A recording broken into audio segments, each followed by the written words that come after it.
ॐ भूर्भुवः स्वः तत्सवितुर्वरेण्यं भर्गो देवस्य धीमहि धियो यो नः प्रचोदयात्।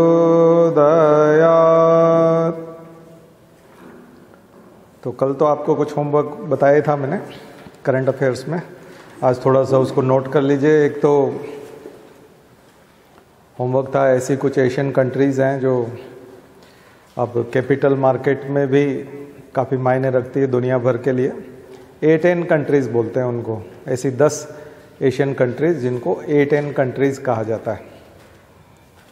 तो कल आपसे इसी बारे में बात कर रहे थे कि कैसे एशियन कंट्रीज़ जो हैं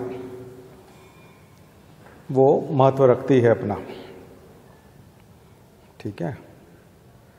फिर हमने कल एक बात की थी रिवर्स ग्लोबलाइजेशन की, और रिवर्स ग्लोबलाइजेशन की जो बात हुई थी उसमें आपको बहुत सारी चीज़ें बताई थी कि अमेरिका किस प्रकार से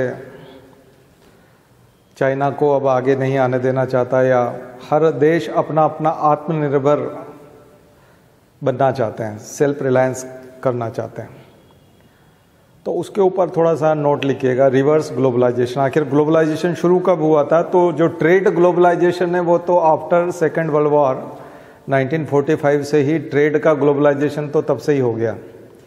बट फाइनेंशियल ग्लोबलाइजेशन 1980s में आया था, जब वॉशिंगटन कंसेंसस आया था और बहुत सारी ऐसी ट्रीटीज़ हुई थी, बहुत सारी चीज़ें हुई।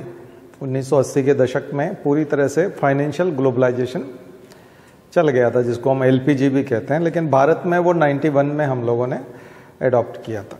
और ख़ास करके 95 में जब वो WTO बन गया तो फिर पूरी तरह से वो आ गया ग्लोबलाइजेशन। तो ये पूरी जो स्टोरी है, ये जो चला आ रहा था, अब 2020 में आकर के ये रिवर्स होने लगा। और उसका सबसे बड़ा कारण है कि अमेरिका फास्ट रनर है और सबसे टॉप पर रहता है और सबसे ऊपर रहता है, लेकिन 2020 के बाद में अमेरिका की रणनीति ट्रिपिंग की आ गई है, टांग खींचने की। यानी कि खुद तो आगे रहेगा, लेकिन अगर कोई दूसरा आगे बढ़ेगा तो उसको गिराएंगे। तो अमेरिका की रणनीति गिराने की है, इसलिए वो अब सारी चीज़ें जो है वो सैंक्शंस लगाना चाहता है, प्रतिबंध लगाना चाहता है और रोकता है। अब 2020 के बाद में अमेरिका खुद तो आगे रहेगा, पहले भी वो आगे था, लेकिन किसी को आगे बढ़ने से रोकता नहीं था। लेकिन 2020 के बाद में अमेरिका ने उसको रोकना शुरू कर दिया। दूसरों के लिए, जैसे कोई आदमी दौड़ता है तो फर्स्ट रहने के लिए किसी के टांग में टांग फंसा के उसको गिरा देना ताकि वही फर्स्ट रहे।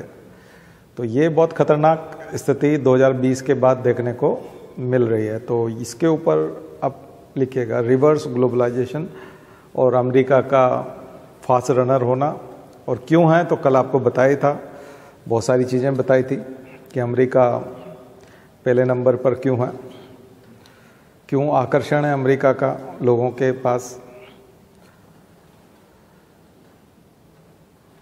फिर आइए, बहुत ज़्यादा खबरों में जोशी मच रहा है तो हिमालय की अनस्टेबिलिटी, अस्थिरता। हिमालय इतना अस्थिर क्यों है? युवा पर्वत है, यूथफुलनेस है उसके अंदर, नवीन पर्वतमाला है, तो ज़्यादा समय नहीं हुआ है, कुछ करोड़ साल ही हुए हैं। बाकी अरावली पर्वतमाला सबसे प्राचीन पर्वतमाला है भारत में, सतपुड़ा विंध्याचल भी प्राचीन है, बट ये जो है फोल्ड माउंटेन, और फोल्ड माउंटेन का बिल्कुल यंग वाला, एकदम यंगेस्ट, दुनिया के सबसे यंग पर्वत में, युवा पर्वत। तो ये इतना अस्थिर क्यों है? अस्थिर तो है क्योंकि युवा है और बन रहा है, रात दिन बन रहा है, उसकी ऊंचाई भी बढ़ती जा रही है, एवरेस्ट की हाइट बढ़ती जा रही है, हर साल हाइट बढ़ जाती है एवरेस्ट की, क्योंकि नीचे सबडक्शन है इंडियन उस प्लेट का, और सबडक्शन होने से राइज होता है। तो ऐसे स्थानों पर जो तीर्थ स्थान है क्या चार धाम प्रोजेक्ट होना चाहिए। 800 किलोमीटर का 4 लेन भारत सरकार ने प्रपोज किया है। प्रपोज ही नहीं किया, बनने लगा है अच्छे खासे पेमेंट के साथ में। जैसे मैदानों में बनता है वैसे ही वहाँ बना रहे हैं। उससे पहले भी बहुत सारे प्रोजेक्ट ऐसे हैं जो एक्सपर्ट्स ने मना किया था कि आप हिमालय के साथ छेड़छाड़ न करें। उसके बावजूद कांग्रेस सरकार में भी 2008 में भी 13 में भी केदारनाथ हादसा हो चुका है। उससे पहले भी बहुत सारी नदियों में अचानक से बाढ़ आ चुकी है। बहुत सारी चीज़ें हो चुकी हैं हिमालय में। और जब भी ऐसा कुछ होता है उससे पहले ही लोग एक्सपर्ट्स बता चुके हैं 3-4 साल पहले। जब भी घटना होती है उसके 3-4 साल पहले बता चुके हैं। ये सब बता चुके हैं सारी चीज़ें कि जोशीमठ खिसक जाएगा, ये हो जाएगा, वो ये सब बता रखा है। उसके बावजूद भी ना तो कांग्रेस ने सुनी ना बीजेपी सुनती है। कोई सुनता नहीं, पार्टियां सुनती नहीं है और वो अपने प्रोजेक्ट करके मानती है। तो हिमालय बदला लेता है। तो हिमालय बड़ा अस्थिर है। जोशीमठ और 4 धाम जो आदि गुरु शंकराचार्य ने बनाए थे वो बहुत सोच समझ के बनाए थे। उन्होंने परमानेंट स्ट्रक्चर नहीं बनाया कहीं पे भी, और शहर बन जाए ऐसा तो कभी नहीं सोचा। आदि गुरु शंकराचार्य ये सब गंगा किनारे हरिद्वार में भी बना सकते थे 4 मठ, क्योंकि बहुत सुविधाएं होती, बहुत सारे लोग आते, हजारों की संख्या में, लाखों की संख्या में। और बट वो दर्शनार्थियों के लिए नहीं थे। वो जो 4 मठ का कंसेप्ट था वो ये था कि पहाड़ों पे आप स्वयं चल करके जाएं और थोड़े बहुत लोग जो तपस्या करना चाहते हैं वही चल करके जाएं बस। वहां पर टूरिस्ट ना जाए, क्योंकि बस जाएंगी। उस जमाने में तो बस नहीं थी, लेकिन बहुत बड़ी संख्या में जब लोग जाएंगे तो वहां विलासिता फैलेगी, प्रदूषण फैलेगा, और बड़ी संख्या में तो वो हिमालय पवित्र नहीं रहेगा। तो वो पवित्र क्षेत्र है, उसको पवित्र क्षेत्र बनाए रखने के लिए अब लोग हनीमून मनाने जाते हैं, तो वहां तपस्या करने के लिए लोग जाते थे। तो ये बहुत खतरनाक स्थिति है। तो उसका बदला केदारनाथ में भी मिला, और आपने देखा कि अब जोशीमठ भी खिसक रहा है। तो एक के बाद एक सिटीज वहाँ जो ऊपर आपने बना ली है, और ये जो 4 लेन बनाया है ये सब खिसकेंगे। क्योंकि 4 लेन बनाने के लिए आप रात दिन ब्लास्ट कर रहे हो, चट्टानों को काट रहे हो, तो वहाँ डायनामाइट लगा के उड़ाते हो तो उससे पूरा पर्वत हिल जाता है, अस्थिर हो जाता है। फिर वो जो जगह पत्थर होता है उसको बहा करके एकदम ढहा करके वहीं पर मलबे को वहीं डाल देते हैं नदी में, नीचे गहरे नदी में उस मलबे को वहीं का वहीं गिरा देते हैं। और ऐसे चौड़े चौड़े रोड बनाए जा रहे हैं।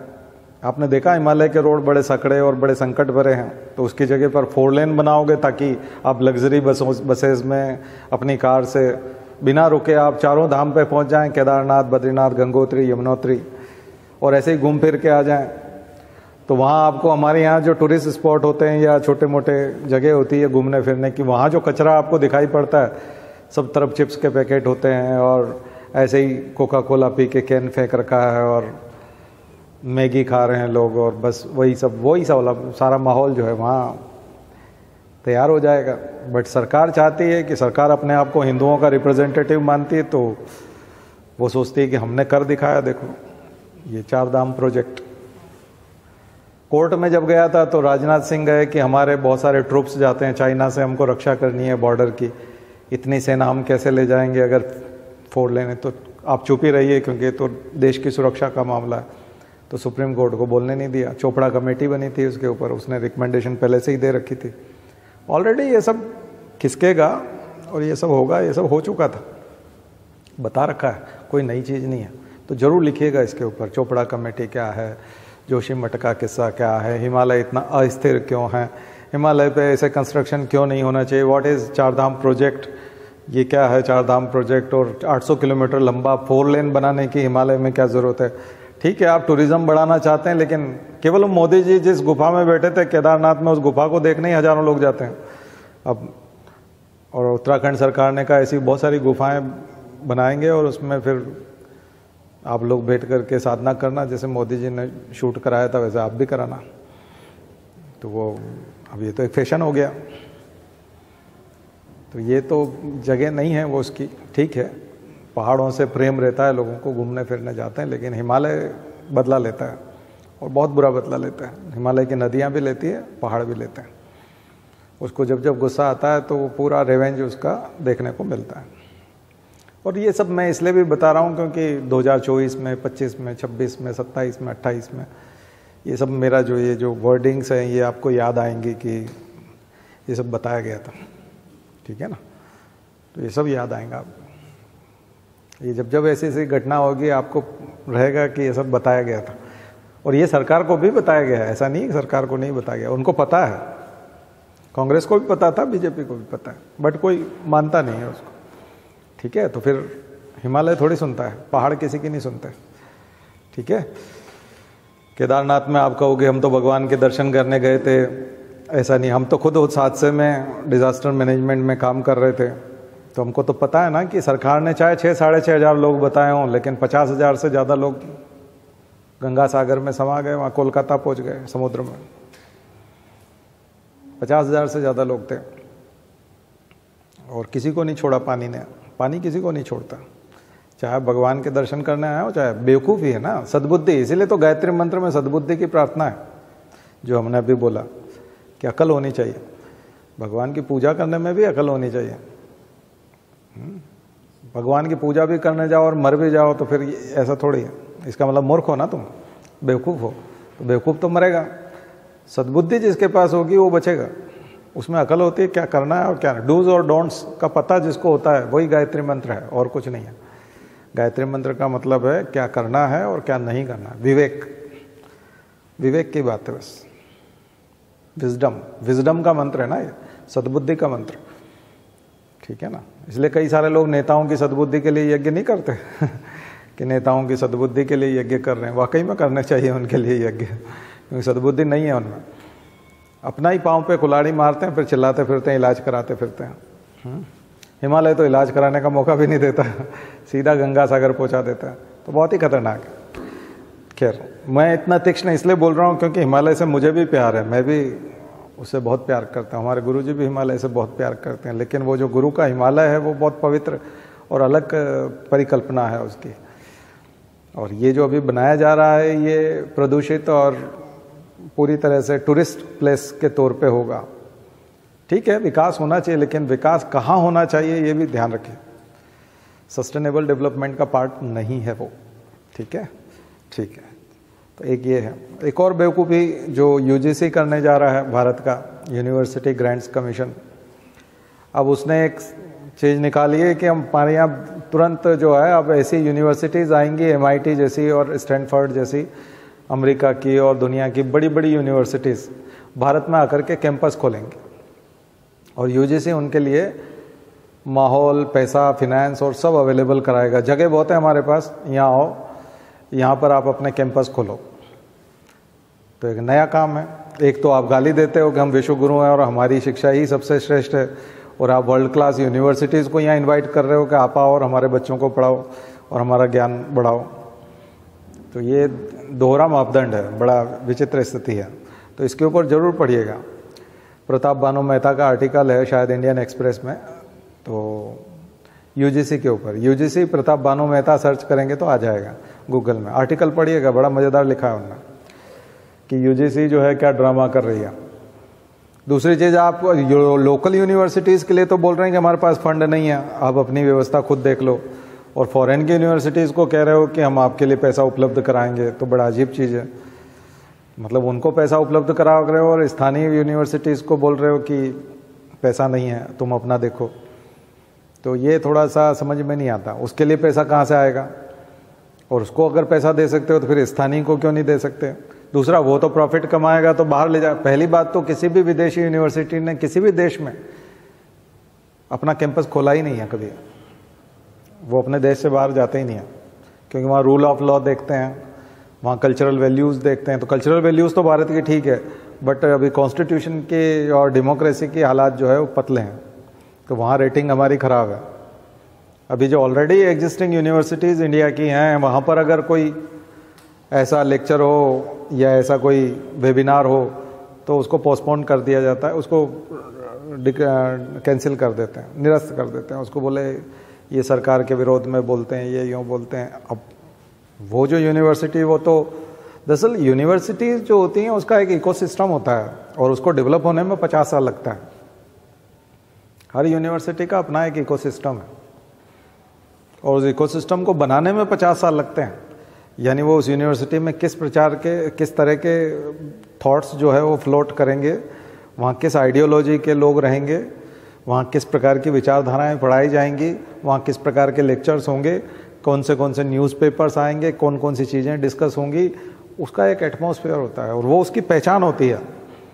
इसलिए आप किसी यूनिवर्सिटी को यहाँ एकदम से ला करके पैराशूट अगर उसकी लैंडिंग करा देंगे और कहेंगे कि चलो अब तो आप बिल्कुल अमेरिका जैसा हो गया, अब तो आप हमारे बच्चों को यहाँ पे भी वही वाला माहौल दे दोगे, आप वो दे ही नहीं सकता। 50 साल लगते हैं उसमें। दूसरी चीज़, आपकी यूनिवर्सिटी में आप लेक्चर तो होने देते नहीं हो कि ये तो सरकार के खिलाफ बोलता है, तो उसका लेक्चर ही ख़त्म हो जाता है, कैंसिल ही हो जाता है। वो आता भी है गेस्ट, लेकिन बिना लेक्चर दिए चला जाता है। ये केस हो रहे हैं इंडिया में। तो वो यूनिवर्सिटी तो बहुत ही ओपन माइंडेड होती है। और अमेरिका की जो यूनिवर्सिटी है वहाँ टीचिंग कम होती है, रिसर्च ज़्यादा होती है। अमेरिका की यूनिवर्सिटी में टीचिंग नहीं होती, रिसर्च ज़्यादा होती है और रिसर्च में पैसा लगता है। और टीचिंग की जो फीस है, जो टीचिंग करने के लिए जो टीचिंग इसलिए रखते हैं वो साथ में, ताकि उससे फीस आ सके, क्योंकि लोग पढ़ने आना चाहते हैं, रिसर्च करने ज़्यादा नहीं आना चाहते, पढ़ने आना चाहते हैं। और पढ़ने के लिए वो फीस देने को तैयार है, रिसर्च करने के लिए फीस देने को तैयार नहीं है। तो रिसर्च में सरकार को और यूनिवर्सिटी को इन्वेस्ट करना पड़ता है और टीचिंग में स्टूडेंट अपना फीस देता है। बात समझ में आ रहा है ना? रिसर्च में उल्टा है। वो जो स्कॉलर आएगा, रिसर्च स्कॉलर, वो आपको टाइम दे देगा, उसकी डिग्री दे देगा, वो अपना समय दे देगा, अपना पूरा नॉलेज दे देगा, बट इंतजाम आपको करना पड़ेंगे सारी चीज़ें। उसमें जो केमिकल लगेंगे, उसमें जो मशीन लगेगी, उसमें जो बिजली का खर्चा आएगा, ये सब आपको अवेलेबल कराना पड़ता है, इंफ्रास्ट्रक्चर, और उसमें पैसा लगता है। तो आप सोच रहे हैं कि यहाँ आकर के वैसा ही ज्ञान वो सारी यूनिवर्सिटीज़ इंडिया में हमारी आकर के हमको ज्ञान दे देंगी, तो ये थोड़ा मुश्किल काम है, इतना आसान नहीं है। वो ज्ञान कुछ नहीं देंगी, क्योंकि मैंने आपको बताया इन्वेस्टमेंट लगेगा। इतना इन्वेस्टमेंट यदि आप लगा सकते हो तो फिर तो इंडियन यूनिवर्सिटी चमत्कार करके बता देंगी, पहले उन्हीं में लगा दो। वो तो मांग ही रहे हैं कि हमको इतना दे दो तो हम ये कर देंगे, हम भी वर्ल्ड क्लास हो जाएंगे, तो उन्हीं को दे दो ना। फॉरेन की लाने की क्या ज़रूरत, बल्कि वो तो प्रॉफिट को अमेरिका ले जाएगा। अगर आ गया तो अपना उसका प्रॉफिट तो अमेरिका जाएगा। ठीक है, तो ये बहुत अच्छी बहस है, वो बहुत अच्छे से समझा रहे हैं, उसको समझिएगा। उससे समझ में आता है कि सरकारी फैसले जो होते हैं वो कितने ढुलमुल होते हैं। ये सब हमारा विषय है और ये सब हमको पढ़ना है और इसके चैलेंजेस और ये सब हमको लिखना है। बस ये है कि वहाँ पर हमको बीजेपी या सरकार की आलोचना के तौर पे नहीं लिखना होता है, जैसे मैं बात कर रहा हूँ ऐसा नहीं लिखना होता है। वहाँ सुझाव के तौर पे होता है, यानी आप सुझाव देंगे सरकार को कि आपको ऐसा करना चाहिए, आपको ये नहीं करना चाहिए और ये करना चाहिए। ठीक है, यहाँ जो है मैं बात कर रहा हूँ उसमें ऐसा लग रहा है जैसे आलोचना है, लेकिन ये आपको सुझाव में कन्वर्ट करना है, बस इतना सा अंतर है।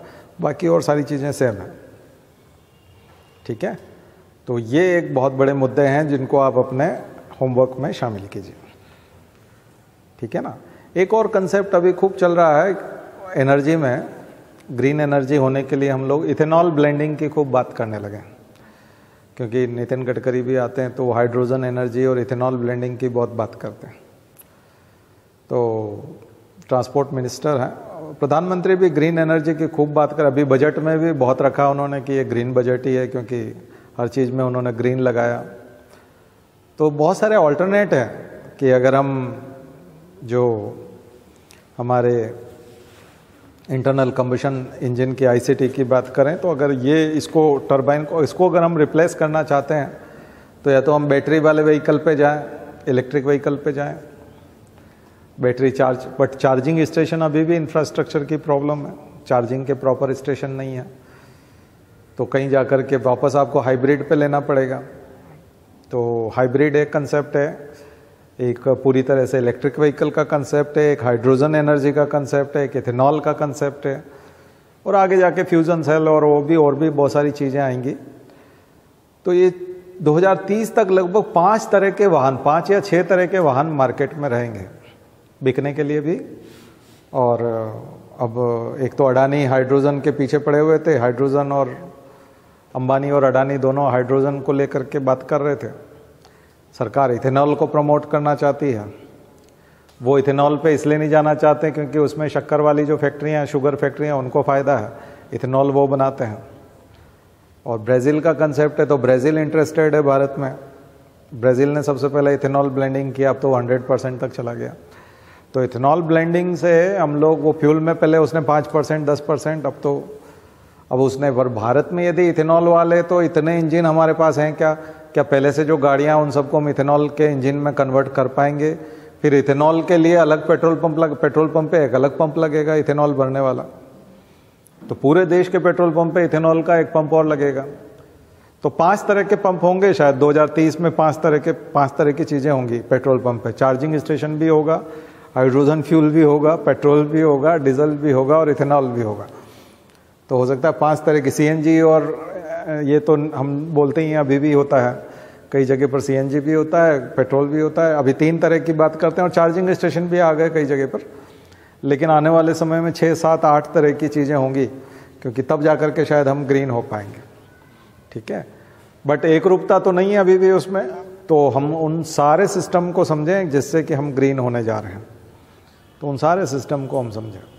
तो ये बहुत बड़ा क्वेश्चन है, और 2030 तक के लिए क्वेश्चन, अगले 7-8 सालों तक यही क्वेश्चन रहेगा। तो ये क्वेश्चन अगर तैयार हो गया तो लगभग 8 साल आपको काम करेगा। ठीक है, 8 साल तक ये आपको फ़ायदा देगा ये क्वेश्चन। तो इसको अच्छे से तैयार कर लीजिए, परमानेंट है ये, इंटरव्यू के लिए भी है और सभी जगह काम करेगा। तो मुझे लगता है कि एक अच्छा होमवर्क आप लोगों के लिए मिल गया होगा करंट अफेयर्स का। कल भी मैंने लिखवाया था कुछ, लेकिन आज और ये सब चीज़ें, ये चीज़ें करिए। ठीक है, चलिए अब हम आज शुरू करते हैं। कोशिश करेंगे बायोटेक्नोलॉजी को शुरू करने की, लेकिन उससे पहले कुछ बेसिक्स हैं बायोटेक्नोलॉजी। अब साइंस टेक शुरू कर रहे हैं हम आज से। अभी हमने इकोलॉजी एंड इन्वायरमेंट का हिस्सा कंप्लीट किया है। आज से हम साइंस एंड टेक का कोर्स देखेंगे। साइंस एंड टेक देखिए, आप सिलेबस में जाएंगे तो मेंस में स्पष्ट दिया हुआ है साइंस एंड टेक्नोलॉजी। प्रीलिम्स में सिलेबस में साइंस एंड टेक्नोलॉजी नाम से नहीं है, लेकिन जनरल साइंस के नाम से है। बट साइंस एंड टेक्नोलॉजी के क्वेश्चंस आते हैं, क्वेश्चंस तो आते हैं, कम से कम 5 तो क्वेश्चन होते ही हैं साइंस एंड टेक्नोलॉजी से। 10 भी हो सकते हैं, कभी 15 भी हो सकते हैं। यूपीएससी को रोक नहीं सकते, अब 20 भी कर सकता है वो, तो कुछ भी हो सकता है। ठीक है ना, यूपीएससी किसी भी दिन चौका देता है, कभी इकोनॉमी ज़्यादा पूछ करके चौका देता है, तो कभी इन्वायरमेंट बहुत ज़्यादा पूछ लेता है, कभी करंट अफेयर से 30-40 क्वेश्चन पूछ लेता है। और अभी तक उसने साइंस एंड टेक्नोलॉजी में चौकाया नहीं है, सरप्राइज नहीं दिया उसने किसी भी टाइप का, लेकिन कभी भी दे सकता है। ठीक है, तो 5 क्वेश्चन तो अब मान के चलो उसमें होता ही है, घुमा फिरा के। तो हम उस 5 क्वेश्चन के लिए हम कम से कम 5 या 6 क्लासेस इसमें लेंगे, होमवर्क देते जाएंगे, आप करते जाइएगा। साइंस एंड टेक्नोलॉजी के लिए जितनी भी बुक्स हैं, अच्छी किताबें, जितनी भी 3-4 TMH की हो या जो भी कोई सी भी किताब हो, वो जितनी भी किताबें मार्केट में हैं वो सब 500-600 पेज वाली है। 500-600 पेज से कम की कोई किताब नहीं है। हमारा नोट्स भी अगर आप देखेंगे तो वो भी अच्छा खासा है। 2 बुकलेट्स हैं शायद 200-200 पेज की, तो 400 पेज में है। और अभी करंट अफेयर्स जो हमने बनाया है, तो उसमें भी हमने साइंस एंड टेक को कम से कम 100 पेज में दिया है। तो ये जो साइंस एंड टेक है, ये मतलब कम से कम 1000 पेजेस जाएंगे आपके टोटल, मतलब पूरे 1 साल के अंदर जो तैयारी होती है उसमें 1000 पेज जो है साइंस एंड टेक का आपको पढ़ना चाहिए, क्योंकि साइंस एंड टेक एक ऐसे का क्वेश्चन भी बनाता है। दूसरी चीज़ ये, इसका मेन उद्देश्य होता है साइंटिफिक टेम्परामेंट। दुनिया भर में जैसे अभी इथेनॉल ब्लेंडिंग की बात हम कर रहे हैं, साइंस एंड टेक का सीधा संबंध जो है इन्वायरमेंट एंड इकोलॉजी में भी दिखता है। इन्वायरमेंट एंड इकोलॉजी में जितनी भी टेक्निक्स इस्तेमाल होती हैं कंजर्वेशन के लिए और दूसरी तमाम चीज़ों के लिए, उसमें हम लोग साइंस एंड टेक्नोलॉजी के माध्यम से ही बात करते हैं, तो वो उसका बेस ही होता है।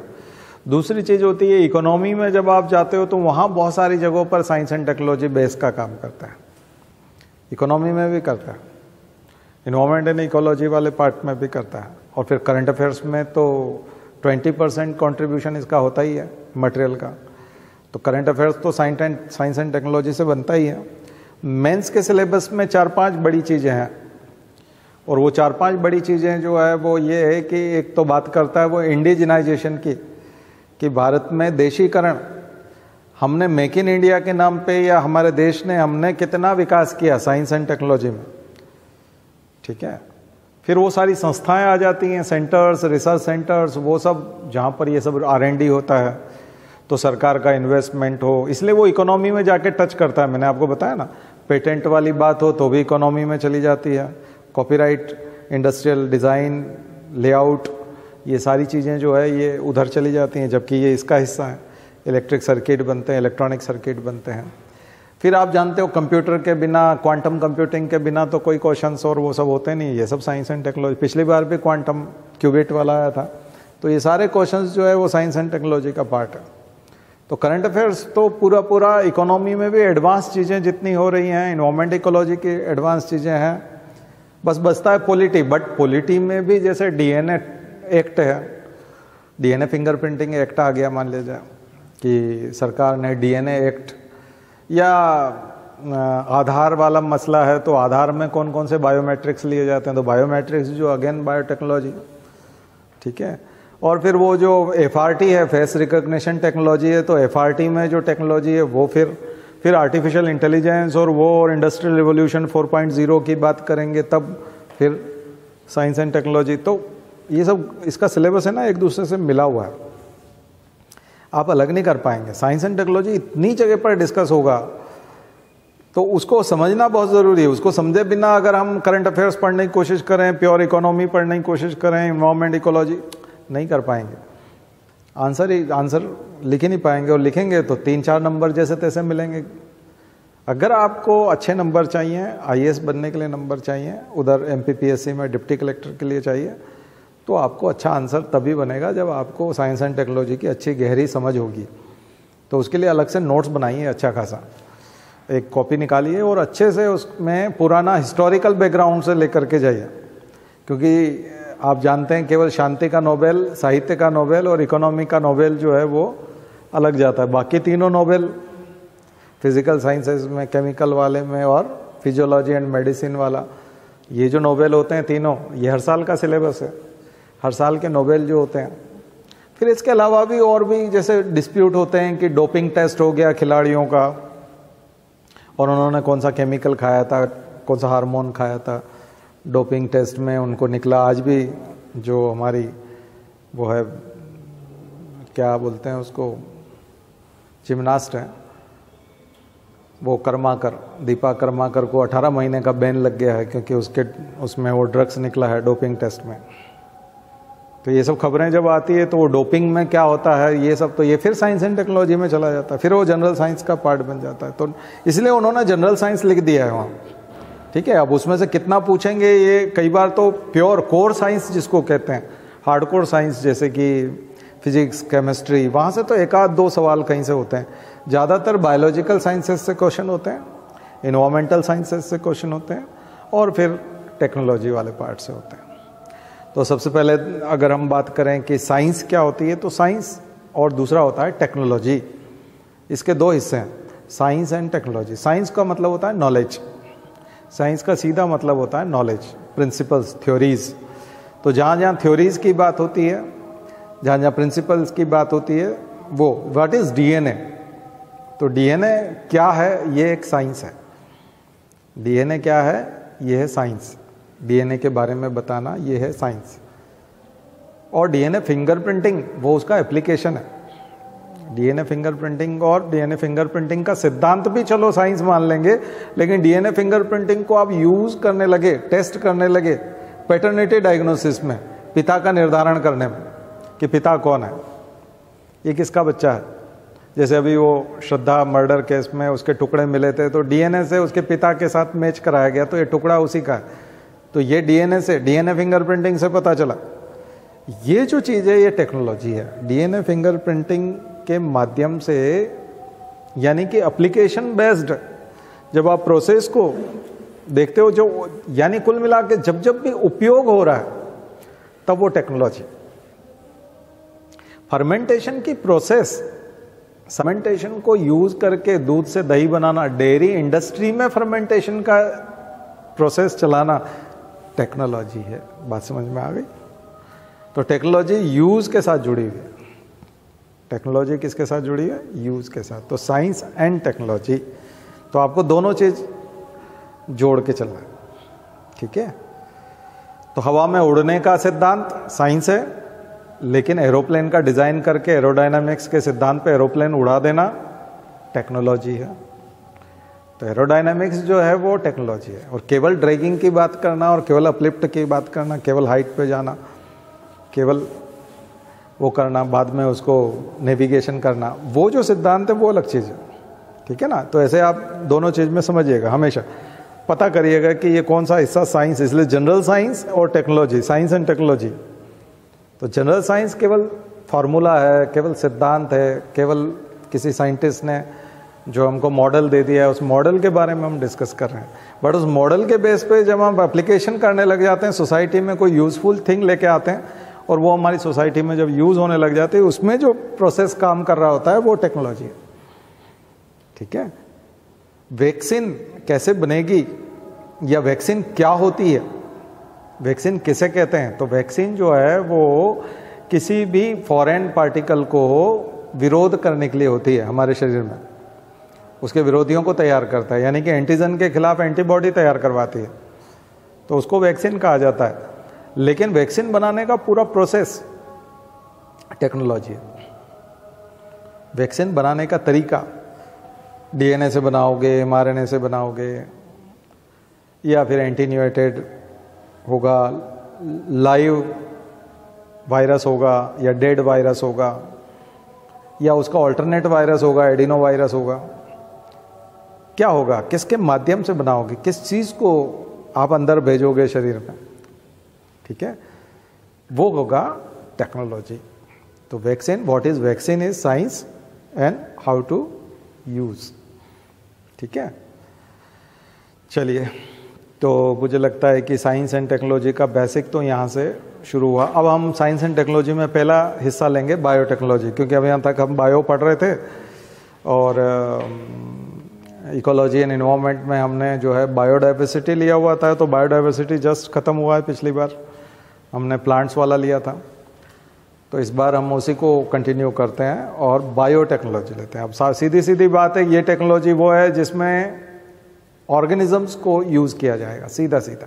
लिविंग ऑर्गेनिजम्स को जब हम यूज करने लग जाते हैं टेक्नोलॉजी में, तो उसको कहते हैं biotechnology. Technology with living organisms, तो ये हो जाती है जैव तकनीक। माइक्रो ऑर्गेनिज्म, जनरली ये माइक्रो ऑर्गेनिजम्स होते हैं, माइक्रो ऑर्गेनिजम्स, बैक्टीरिया, वायरस, इन सब को जब हम यूज करने लगते हैं तब इसको बायोटेक्नोलॉजी कहते हैं। या फिर पौधों में यूज करते हैं तो, या फिर मनुष्यों में करते हैं, या दूसरे एनिमल्स में करते हैं तो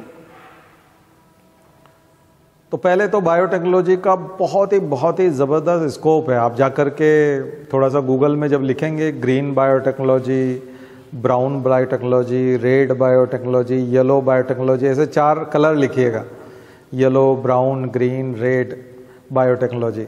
फिर एक चार्ट आएगा गूगल के इमेजेस में, एक चार्ट आएगा जिसमें 7-8 तरह की, 8 या 9 तरह की, 10 तरह की बायोटेक्नोलॉजी दी होगी। तो वो आप नोट कर लीजिएगा, वो चार्ट नोट कर लीजिएगा, उसको रट लीजिएगा। वो चार्ट आपने रट लिया तो बायोटेक्नोलॉजी वाला जो क्वेश्चन है वो समझ लीजिए आपका आधा तैयार हो गया, वो चार्ट रटते ही तैयार हो जाएगा। क्योंकि सामान्य क्वेश्चन जो एमपीपीएससी में पूछते हैं वो तो एकदम से तैयार हो जाएगा, ठीक है। एमपीपीएससी का तो वो आंसर ही है, वो भी आपने लिख दिया तो आप इंप्रेस कर दोगे, उसमें बहुत अच्छे मार्क्स लेके आओगे। बहुत ज़्यादा डेप्थ नहीं होती कॉपी चेक करने वाले की, ठीक है, कुछ नहीं आता उनको, पढ़ते ही नहीं है लोग, टीचर लोग कभी नहीं पढ़ते, ठीक है। टीचर प्रोफेसर होता ही वही है जो पढ़ता नहीं है उसका मतलब ही यही होता है वो नहीं पढ़ता। तो वो ऐसे ही होते हैं, वो बस अनुभव से सीखते हैं। बहुत सारों की वहाँ कॉपी चेक, 50 कॉपी चेक करते करते उनको थोड़ा सा अनुभव आ जाता है कि अच्छा ये होता है, तो फिर वो अपनी अकल लगाने लगते हैं 50 कॉपी के बाद थोड़ी सी। उससे पहले तो उनको खुद को हवा नहीं लगती क्या क्या कर रहे हैं, ठीक है ना। तो वो छोड़िए उसको। यहाँ ये बता रहे हैं, ये बिल्कुल इम्प्रेस करके रख देगा उसको, एकदम से वो कहेगा ये तो बहुत ही गजब की चीज़ है। तो वो सारा पॉइंट्स लिख दीजिएगा जो मैंने अभी बताया क्या सर्च करना है। तो इंडस्ट्रियल बायोटेक्नोलॉजी भी होती है, एग्रीकल्चरल बायोटेक्नोलॉजी भी होती है, मेडिकल बायोटेक्नोलॉजी भी होती है। 3 इंपॉर्टेंट बायोटेक्नोलॉजी हैं। उनमें से आप देखेंगे तो बहुत सारा फील्ड है उसमें, रिसर्च में, एजुकेशन में भी जाएंगे, लेकिन हम यहाँ आपको 3 बता रहे हैं। Medical biotechnology, agricultural biotechnology and industrial biotechnology. तीनों के ऊपर आपको शॉर्ट नोट नहीं बल्कि 3-3 पेज में लिखना है, 3-3 पेज में नोट्स बनाना है तीनों के ऊपर। बट ये पूरी बायोटेक्नोलॉजी हम नोट्स बनाएंगे, ये सब करेंगे, उससे पहले कुछ बेसिक्स चीज़ें जो है हमको पता होना चाहिए। वो कौन कौन सी चीज़ें पता होना चाहिए मैं थोड़े समझाने की कोशिश भी करूँगा, लेकिन सबसे पहले आप थोड़ा एक लिस्ट बना लीजिए कि क्या क्या पता होना चाहिए। तो जनरल साइंस का सिलेबस, ये बायोटेक्नोलॉजी का सिलेबस नहीं, साइंस टेक का नहीं, ये जनरल साइंस का सिलेबस तैयार हो जाएगा। किसका हो जाएगा? जनरल साइंस का। तो first, what is cell? Cell क्या होती है? तो दरअसल क्या है कि सेल बायोलॉजी या साइटोलॉजी जिसको कहा जाता है और जेनेटिक्स, इन दोनों की जानकारी होना, उनके बेसिक्स पता होना बहुत ज़रूरी है। किसके लिए? बायोटेक्नोलॉजी के लिए। क्योंकि बायोटेक्नोलॉजी की बात कर रहे हैं तो सेल के अंदर आप कुछ करेंगे और फिर जीन्स के साथ कुछ करेंगे, यानी कि डीएनए के साथ कुछ करेंगे, मतलब जीन्स के साथ होगा, तो जेनेटिक्स भी पता होना चाहिए। तो जब तक जेनेटिक्स के बेसिक्स पता नहीं है आपको और जब तक साइटोलॉजी के बेसिक्स पता नहीं, यानी वही जनरल साइंस वाला पार्ट, तो फिर बायोटेक्नोलॉजी बहुत अच्छे से आप नहीं कर पाएंगे। ठीक है ना? तो पुराने लेक्चर भी आप हमारे देख सकते हैं, बट यहाँ पर आप साइटोलॉजी वाले हिस्से में लिखिएगा व्हाट इज सेल और हाउ मेनी टाइप्स, यानी कि प्रोकैरियोटिक सेल, यूकैरियोटिक सेल। एक और मॉडर्न कंसेप्ट है stem cell technique. Stem cell की टेक्निक बहुत कॉमन क्वेश्चन है। तो पहले तो लिस्ट बना लीजिए, मैं सबको धीरे धीरे थोड़ा थोड़ा क्लियर कर देता हूँ। बाकी आप हमारे पुराने लेक्चर में भी देख लीजिएगा और बहुत सारे वीडियोस डले हैं, बहुत सारे स्कूल लेवल पे, 11-12 लेवल पे बहुत सारे लोग पढ़ाते हैं, उनको भी आप यूज़ कर सकते हैं। बट वो थोड़ा सा देखना पड़ेगा, गलतियाँ बहुत करते हैं लोग। वीडियो तो आजकल हर कोई बनाने लगा है, तो थोड़ा सा गलत बना रहा है तो उसको, अच्छा वो उसकी गलती नहीं है, उसको पता ही नहीं कि ये गलत है, उसके कंसेप्ट क्लियर नहीं है, तो उसको लगता है कि वो सही बता रहा है, सेवा कर रहा है, लेकिन वो गलत बता जाता है। तो ये दिक्कत है, तो आपको नुकसान। तो क्रॉस चेक करते रहिए हमेशा, नोट्स के साथ और किताबों के साथ क्रॉस चेक करते रहिए।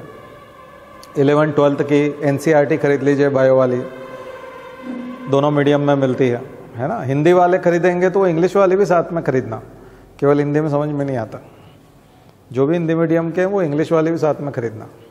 ठीक है? इंग्लिश वाले तो इंग्लिश में समझ लेंगे, लेकिन हिंदी वालों को इंग्लिश में देखना पड़ेगा, नहीं तो दिक्कत हो जाएगी, क्योंकि बहुत शुद्ध हिंदी होती है। इतनी शुद्ध हिंदी में नहीं आता है समझ में, तो साथ में हेल्प लेना पड़ेगी आपको इंग्लिश वाले की।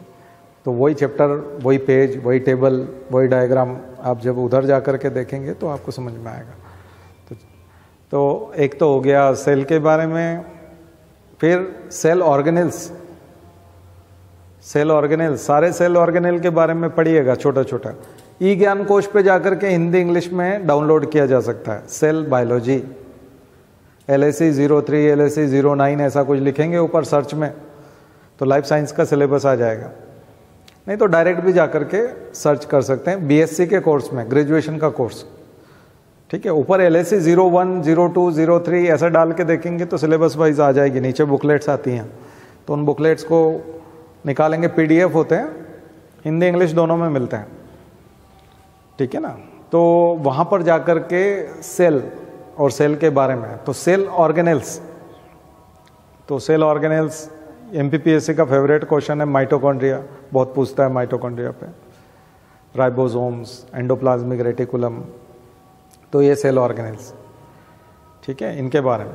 फिर इंपॉर्टेंट आता है न्यूक्लियस। न्यूक्लियस के अंदर क्रोमोसोम्स, न्यूक्लियस में सबसे इंपॉर्टेंट पार्ट है क्रोमोसोम्स। अभी मैं बताऊंगा थोड़ा थोड़ा इनके बारे में, लेकिन पहले एक लिस्ट बना लीजिए जो आपको एक सीक्वेंस में तैयार करना है। क्रोमोसोम्स, क्रोमोसोम्स के बाद में न्यूक्लिक एसिड्स, क्रोमोसोम में जो होंगे वो कहलाएंगे nucleic acids, DNA and RNA, DNA and RNA and gene, gene, ठीक है। ये सारी चीजें जो है ये आपको नोट्स में होना चाहिए।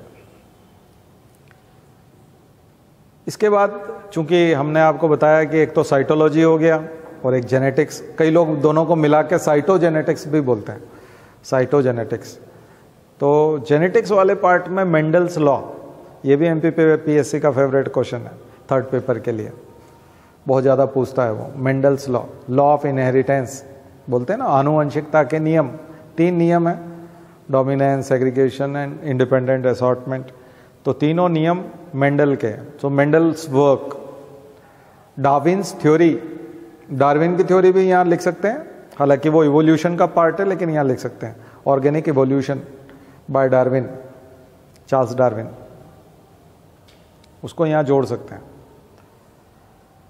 एक हिकल का रिकैपिचुलेशन थ्योरी, हिकल का रिकैपिचुलेशन थ्योरी, ये एम्ब्रायोलॉजी से है लेकिन ये यहाँ आप कर सकते हैं,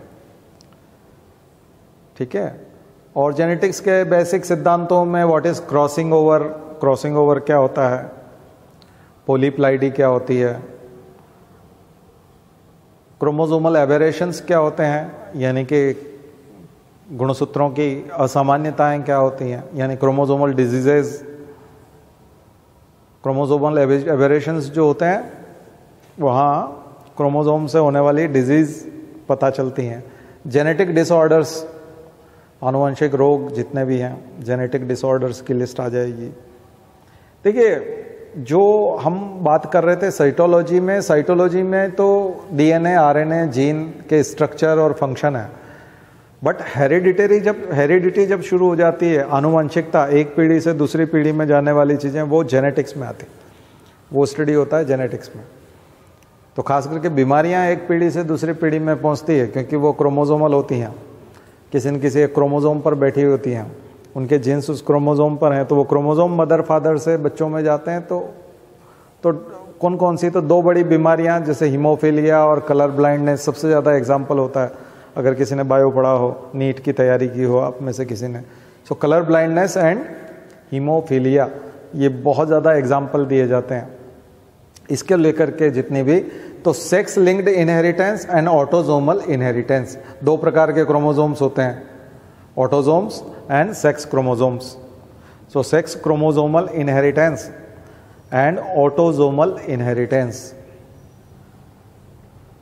तो ये डिजीज की लिस्ट पता होना बहुत जरूरी है।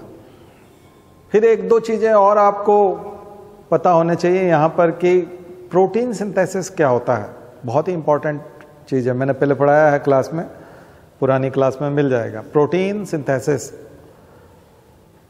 प्रोटीन सिंथेसिस की प्रोसेस ही देखा जाए तो बायोटेक्नोलॉजी का बेस है। अब ये जितना भी मैंने अभी तक लिखवाया वो इसी चैप्टर के लिए लिखवाया, अभी जितना भी मैंने होमवर्क लिखवाया आपको ये सारा इसी चैप्टर के लिए लिखवाया है। और नई ब्रांच है, इसको बोलते हैं प्रोटियोमिक्स। प्रोटियोमिक्स, कितने तरह की प्रोटीन तैयार होती है, कैसे तैयार होती है, इसका पूरा प्रोसेस, प्रोटीन्स के structure, primary structure, secondary structure, tertiary structure, quaternary structure, और फिर ये तैयार कैसे होती है और इसके अंदर क्या टेक्निक है क्या, तो वो सारी चीज़ें जो होती है उसको, उसकी स्टडी को बोलते हैं प्रोटियोमिक्स। और इसमें जीन्स का अरेंजमेंट, जीनोम्स और ये सब, तो उसको बोलते हैं जीनोमिक्स। तो जीनोमिक्स और प्रोटियोमिक्स, बहुत बड़ी यूनिवर्सिटीज़ में यदि आप पहुँचेंगे तो वहाँ आपको डिपार्टमेंट, पहले तो होता था बायोटेक्नोलॉजी, पहले बहुत पहले तो होता था botany department, zoology department, archaeology department, history department, इस तरह से होता था। अब यूनिवर्सिटीज़ में बीच में ऐसा आ गया था कि biotechnology department, information technology department, bio informatics department, तो डिपार्टमेंट्स ऐसे बनने लग गए थे, तमाम बिल्डिंग्स, अलग अलग लेबोरेटरी, अलग अलग बिल्डिंग्स, एचओडी, डीन, उनके सब होते हैं और उनका पूरा स्टाफ होता है, उसी के प्रोफेसर होते हैं और उसी में स्पेशलाइजेशन है और उसी में पीजी, पीएचडी सब चल रहा है, बल्कि ग्रेजुएशन से शुरू हो गया। तो स्पेशलाइजेशन बढ़ता जा रहा है। लेकिन अब ये नए ज़माने में जीनोमिक्स डिपार्टमेंट, प्रोटियोमिक्स डिपार्टमेंट, केवल प्रोटीन सिंथेसिस, इसी को फोकस करता है, प्रोटीन सिंथेसिस को ही फोकस करता है, क्योंकि यही सब कुछ है और सारी डिजीज़ की जड़ भी यही है। प्रोटीन सिंथेसिस नहीं होना भी बीमारी है और ज़्यादा होना भी बीमारी है। आ गया समझ में? तो प्रोटीन सिंथेसिस प्रॉपर कैसे हो, सारा फोकस ही इसी पे है। तो यही सब बायोटेक्नोलॉजी का हिस्सा हो गया। तो बायोटेक्नोलॉजी इसी पे काम करती है। तो जब तक आप इन टर्म्स को बेसिक, सबसे पहले तो एक एक पैराग्राफ में लिख करके उसके टर्म्स को समझने की कोशिश करो कि ये जो मैं जितनी भी बात बता रहा हूँ अभी ये कुछ लोगों के लिए बिल्कुल नहीं हो सकती है, तो उसको समझिए, भागने की ज़रूरत नहीं है, ये सब समझना पड़ेगा क्योंकि ये बहुत बड़ा हिस्सा है और ये फ्यूचर भी है। ये समझना इसलिए भी होगा क्योंकि ये फ्यूचर है। अब फ्यूचर में यही होगा, दो ही चीज़ों को लेकर के दुनिया में ज़्यादा काम होना है, एक हेल्थ को लेकर के, एक एनवायरनमेंट को लेकर के। हेल्थ और एनवायरनमेंट पे ही सारा फोकस होना है। दुनिया भर की सरकारों का, दुनिया के सारे रईसों का, दुनिया का जो पैसा लगना है वो इसी सेक्टर में सबसे ज़्यादा लगना है।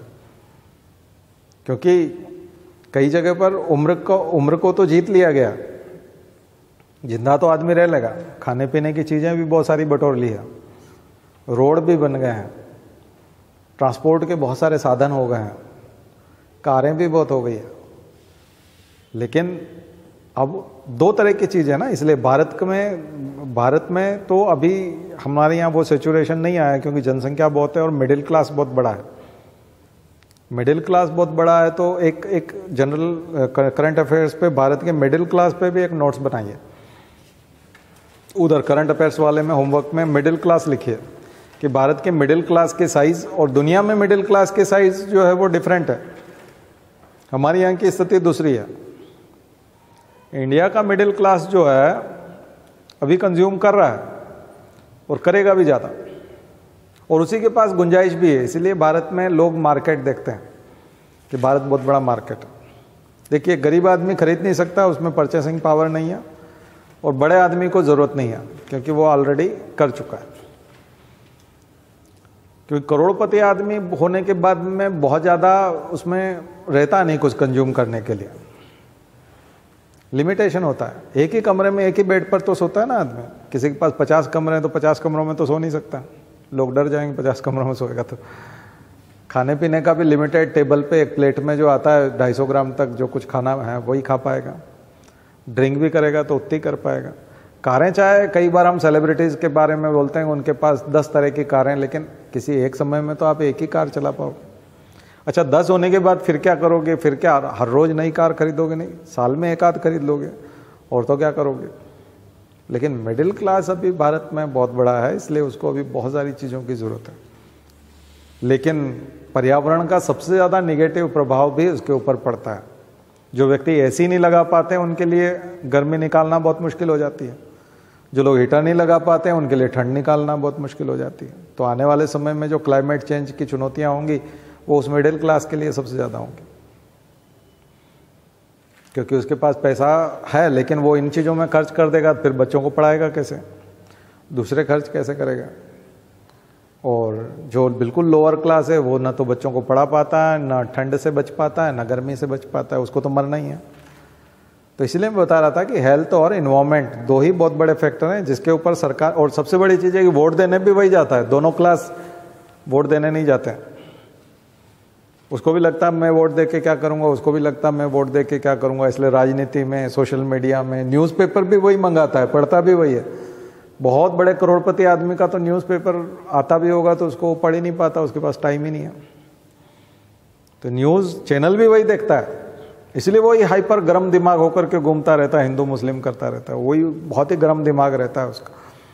वही व्हाट्सएप यूनिवर्सिटी जो हम बोलते हैं, क्योंकि वो इतना भयंकर सिविल सर्विसेज का सिलेबस तो पढ़ नहीं सकता, तो पगला रहे हैं। और दिन भर न्यूज़ चैनल ये देते हैं तो वो पागल भी हो रहे हैं, धीरे धीरे बहुत पागल हो जाएंगे। जैसे वो पठान मूवी ख़त्म करने के लिए वो पूरा कैंपेन चलाया वो, और मान लिया जाए वो बहुत ज़्यादा कमा गई तो अब पागलपन आएगा।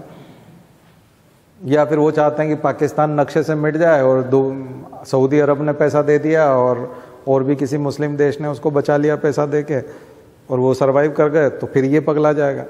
तो अनावश्यक ही दूसरों के दुख से उससे दुखी है, मतलब परेशान है। तो कुछ तो भी, और कुछ भी ऐसे ही कुछ तो भी निकाल रखा है, कुछ भी सिद्धांत बना रखे हैं, अनावश्यक सिद्धांत बना रखे हैं। और अपना उसमें उलझे हुए हैं और उससे गर्म हो रखे हैं और दिन भर वैसे ही वो गर्मा गर्म बहस वाला, और वैसे ही न्यूज़ चैनल देखते हैं, वैसे ही अखबार पढ़ते हैं, वैसे ही व्हाट्सएप पे देखते हैं, फिर वैसे ही बात करते हैं और आग बबूला होते रहते हैं और दिमाग गर्म रहता है, तो बहुत जल्दी बीमार होकर मर भी जाएंगे।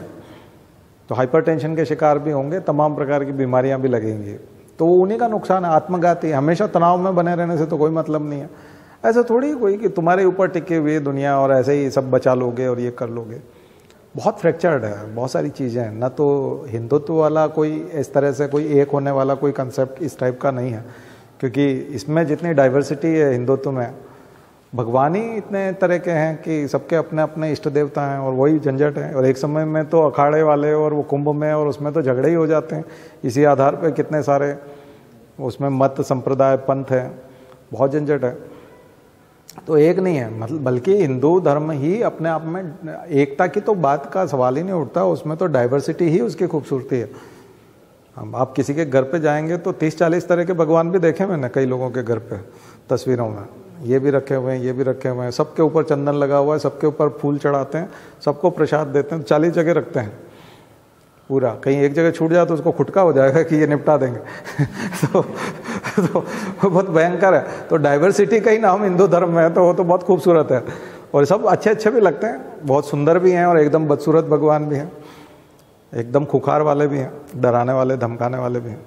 तो सब तरह के हैं हमारे पास और सबके अपने अपने मानने वाले। मुर्गा खाने वाले भगवान से लेकर के बिल्कुल एकदम कुछ नहीं खाने वाले ठीक है ना।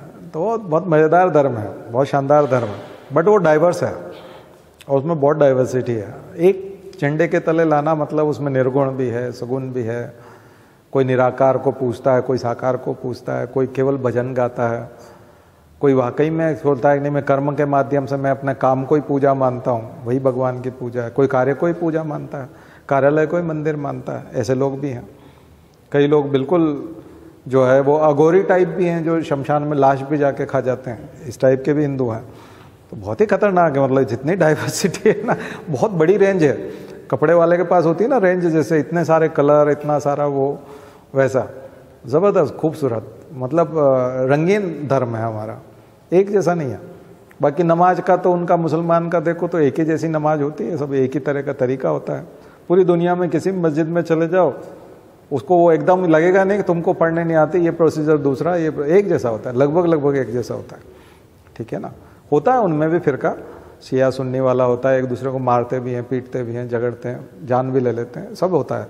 तो और भी है, उधर प्रोटेस्टेंट है, कैथोलिक है, लेकिन यहाँ थोड़ा ज़्यादा है, यहाँ वैरायटी बहुत ज़्यादा है और सबके अपना अपना है और एक दूसरे से बढ़कर रखे हैं। लेकिन उसके बावजूद भी सब प्रेम से रह रहे हैं और ठीक है, तो अब उसमें झगड़ा टंटा क्यों करना, ठीक है, सबको अपना अपना करने दो। तो ये वाला नहीं करना कभी भी। तो इसलिए धर्म वाला तो बिल्कुल पंगा ही, बिल्कुल। तो हमारा मिडिल क्लास इसी में उलझा हुआ है और इसमें बहुत गर्म है उसका दिमाग अभी, खास करके इन दिनों में। अब उधर तो उनको तो वोट लेने, इसलिए वो नाटक करते रहते हैं। अब तुम क्यों उलझे हो भाई, अपने बच्चों को पढ़ाओ लिखाओ, रैशनल बनाओ, साइंटिफिक टेम्परामेंट लेके आओ, देश तो उससे ही चलना है।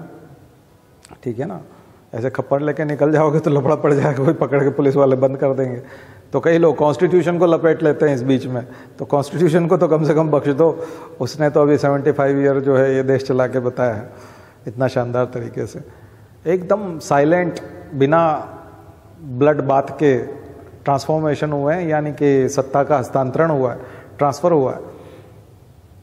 आप देखो पावर का ट्रांसफर कितना साइलेंट होता है हमारे यहाँ। एक प्रधानमंत्री हारता है, चुपचाप प्रधानमंत्री आवाज़ खाली कर देता है। हमारे यहाँ मुख्यमंत्री हारता है, मुख्यमंत्री आवाज़ खाली कर देता है, वो दूसरा मुख्यमंत्री गाड़ी में बैठ जाता है तुरंत।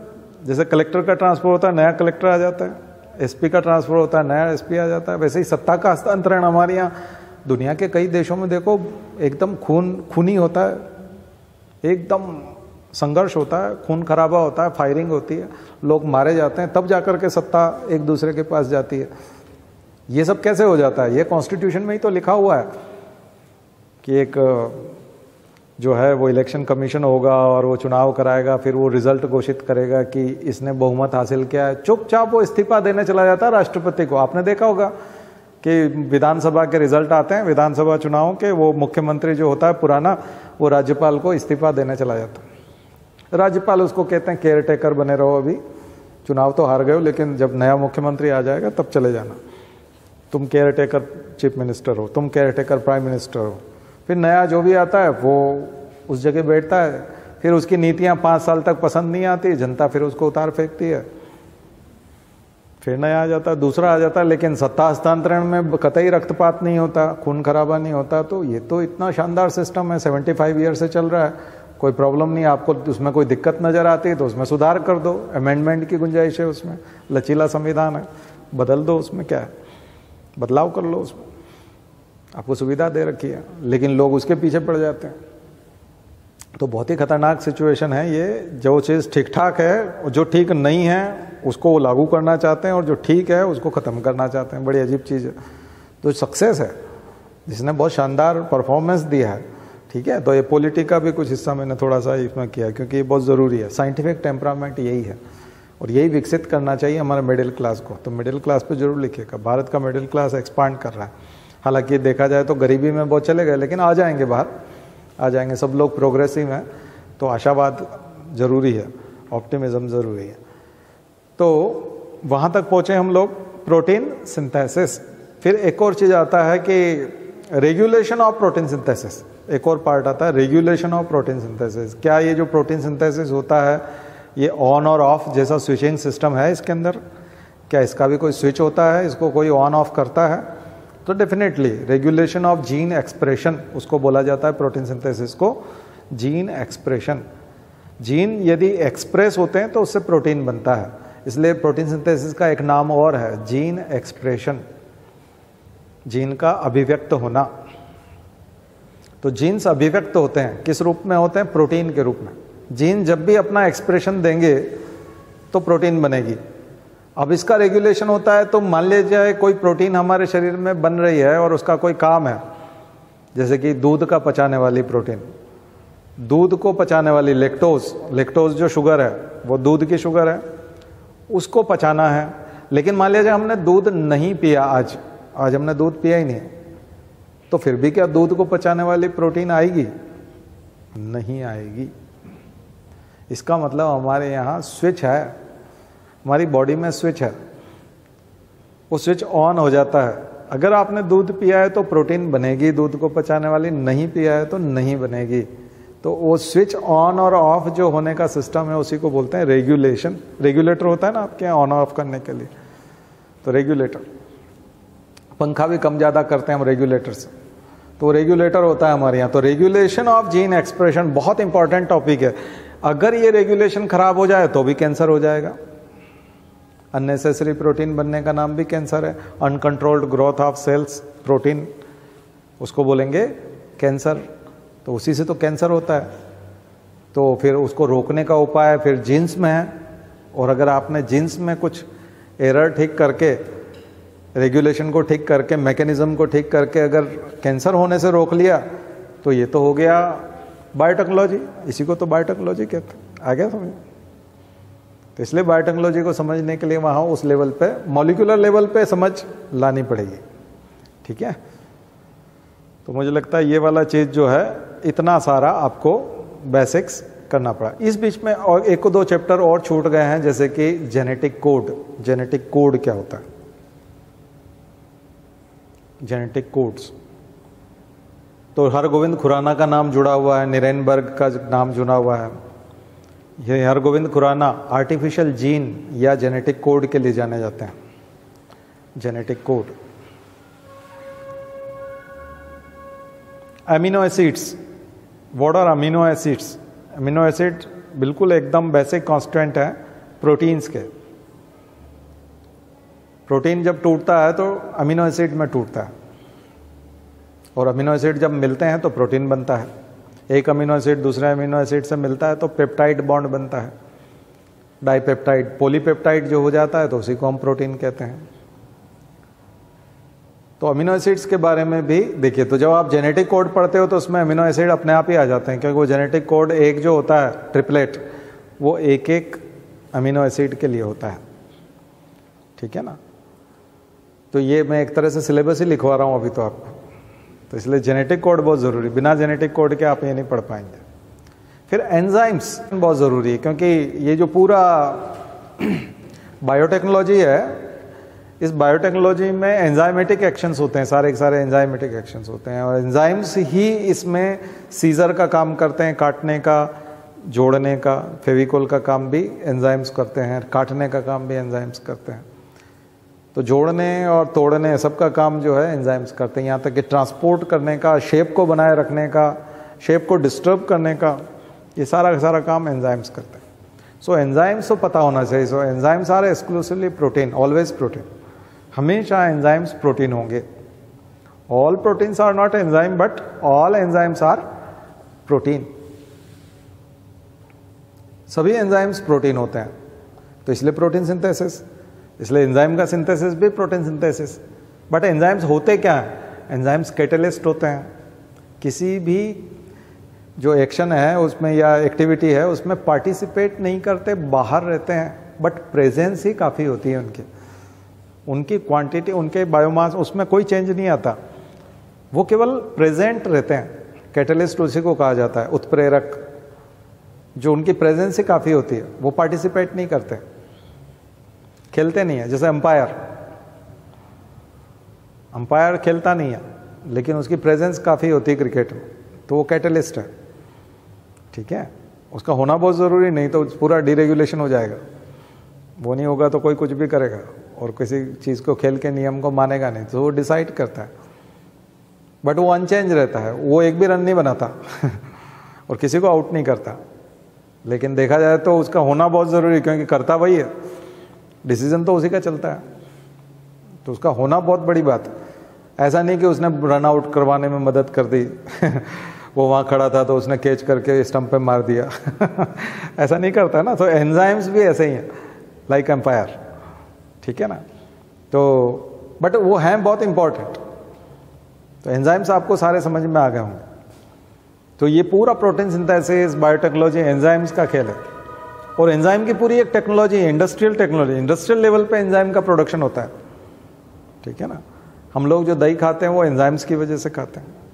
पूरी डेयरी इंडस्ट्री, यीस्ट, बटर, आपका चीज़, और ये सब एंजाइम्स की वजह से, माइक्रोबियल एंजाइम्स, माइक्रोब्स का, तो वही सब एंजाइम्स सिक्रेट करते हैं और वो करते हैं, और उसी की वजह से वो एक्टिविटीज़ होती है। उसी से पूरा डेयरी इंडस्ट्री चलता है, ठीक है। उसी से पूरा बेकरी चलता है, बेकरी में यही होता है, ठीक है ना। तो बायोटेक्नोलॉजी जो है वो कोई नई चीज़ नहीं है। पहली बार जब हम लोगों ने नस्ल सुधारी थी और जंगल से कुत्ते पकड़ के लाए थे, और वाइल्ड डॉग को जब हमने पेट बनाया था, पालतू जानवर बनाया था, और हमारे घरों के आसपास वो हमारी रखवाली करने के लिए रहने लगे, तो 8000 BC में जब पहली बार डोमेस्टिकेशन ऑफ एनिमल्स और डोमेस्टिकेशन ऑफ प्लांट्स था, वो बायोटेक्नोलॉजी थी। तो बायोटेक्नोलॉजी की हिस्ट्री वो है।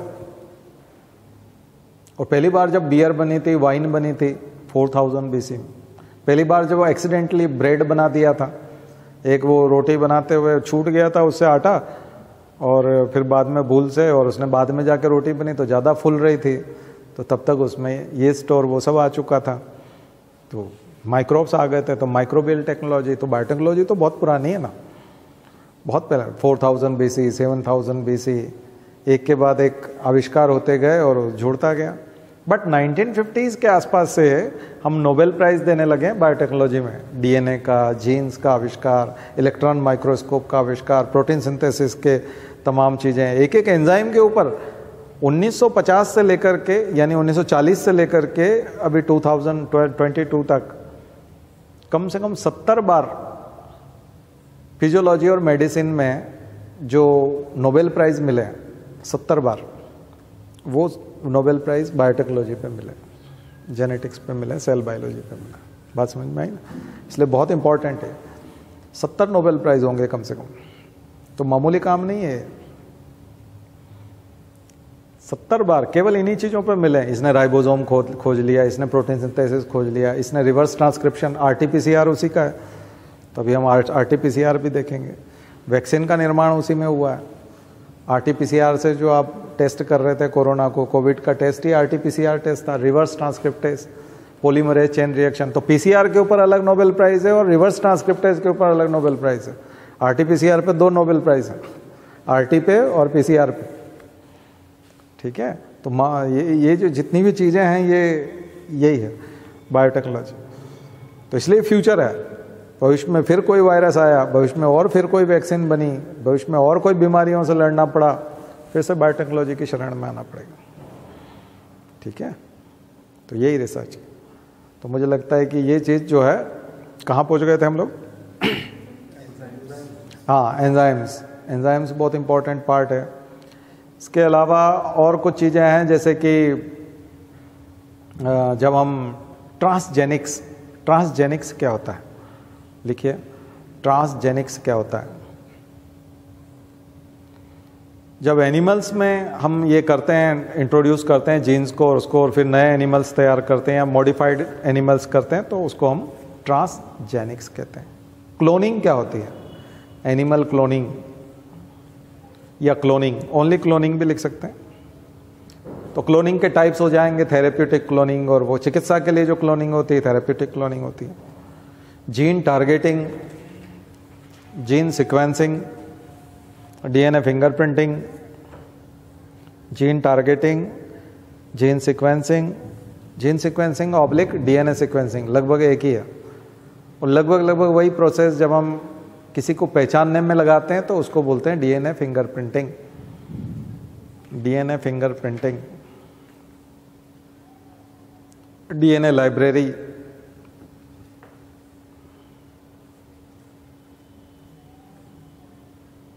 ये सारे टर्म्स आप पढ़ के आइए। मैं जब समझाऊंगा तो थोड़ा सा आपको तब समझ में आएगी। मैं नेक्स्ट टाइम बहुत अच्छे से समझाऊंगा, आज तो मैं थोड़ा लिखवा देता हूँ आपको कि बेसिक्स और आपको क्या क्या करना है। नेक्स्ट टाइम से उसको समझाना शुरू करूँगा, जब आप पढ़ के आएंगे तो ज़्यादा समझ में आएगा। बट ये सारी चीज़ें ज़रूरी है। जेनेटिक काउंसलिंग एक बहुत इंपॉर्टेंट चैप्टर है, जेनेटिक काउंसलिंग। जब आप बायोटेक्नोलॉजी को यूज़ करते हैं और आम आदमी के लिए, जब आप कोई एक्सपर्ट जैसे साइकेट्रिस्ट होते हैं तो वो मनोचिकित्सा करते हैं, कोई दिमाग किसी का ठीक नहीं होता, स्क्रू ढीला हो जाता है तो उसको हम साइकेट्रिस्ट के पास ले जाते हैं। तो फिर वो तमाम प्रकार की दवाइयाँ देता है कि इसके केमिकल लोचा कौन सा है, क्या कैसे ठीक होगा। तो वो कारण अकेले में बात करता है, घर वालों को भी सबको बाहर निकाल देता है, अकेले में बात करता है वो कि क्या हुआ, क्या था, घटना बताओ, हमको बताओ, तुम इतने परेशान क्यों हो। तो उसको खोद के निकालता है। फिर वो कई बार आदमी को लगता है भूत प्रेत है, ये फलाना है, ये क्या है, तमाम वो जो बाबा लोग करते रहते हैं सब ड्रामा, वो कुछ नहीं होता, केमिकल लोचा होता है। हमेशा खिसके हुए लोगों के साथ ही होता है ये, है ना। कभी भी ठीक ठाक आदमी, साइंटिफिक टेम्परामेंट वालों के साथ तो कभी नहीं होता, ठीक है। और ठीक ठाक सिविल सर्विसेज की तैयारी वालों के साथ तो कतई नहीं होगा, ठीक है ना। वो बिल्कुल जो कमज़ोर मानसिकता के होते हैं, ऐसे ही डरे सहमे से, वो पढ़ने में भी कमज़ोर थे या इधर उधर हर किसी की कहने में आ जाते हैं, षड्यंत्र का शिकार हो जाते हैं। इस टाइप के जो लोग होते हैं कमज़ोर दिमाग के, जिनका मन भी कमज़ोर, दिमाग भी कमज़ोर, ऐसे लोग ही चपेटे में आते हैं उसके। और असली में कोई चपेटे में नहीं आते हैं, वो मन का वहम होता है। तो मन का वहम होता है, उसी का फ़ायदा तमाम लोग अंधविश्वास में उठाते हैं। बाकी उसका केमिकल हो जाए। साइकेट्रिस्ट के पास जाएंगे तो उसके पास मेडिसिन है उसकी, तो वो फिर उसको ज़्यादा नींद आने लग जाती है, फिर उसको भूख भी लगने लगती है। तो जब सिस्टम धीरे धीरे प्रोटीन सिंथेसिस ठीक पटरी पे आ जाता है तो वो कॉन्फिडेंस आ जाता है। कई बार 8-10 साल दवाइयाँ लेने पे ठीक होता है आदमी, पर हो जाता है, कोई इतना बड़ा चीज़ नहीं है। सब चीज़ ठीक होने के लिए, हमारे शरीर में सारी चीज़ें ठीक होने के लिए, ऐसा कुछ नहीं है। और उसकी बट उसको फॉलो करना पड़ता है। तो ऐसे ही लोग जेनेटिक काउंसलिंग के लिए भी आते हैं। जैसे जीन्स में अगर कोई खराबी है, कोई एंटीनेटल ड्रग लिया है, या कोई ऐसा कोई घटना हुई है तो बच्चा कैसा होगा, माता पिता ऐसे हैं तो बच्चा क्या होगा, हमारा ब्लड ग्रुप ये है तो बच्चा कैसा होगा, या बच्चे में कोई खराबी तो नहीं है। तो ऐसे कुछ रिपोर्ट टेस्ट करवाते हैं, तो उसको बोलते हैं जेनेटिक काउंसलिंग। कई बार जेनेटिक काउंसलिंग वही बच्चे के पेरेंट्स का पता करना, पेरेंट्स कौन है। बच्चा बदल जाता है हॉस्पिटल वगैरह में तो जेनेटिक काउंसलिंग में चले जाते हैं, तो वही डीएनए फिंगरप्रिंटिंग करके पता लगा लेना कि बच्चा किसका है।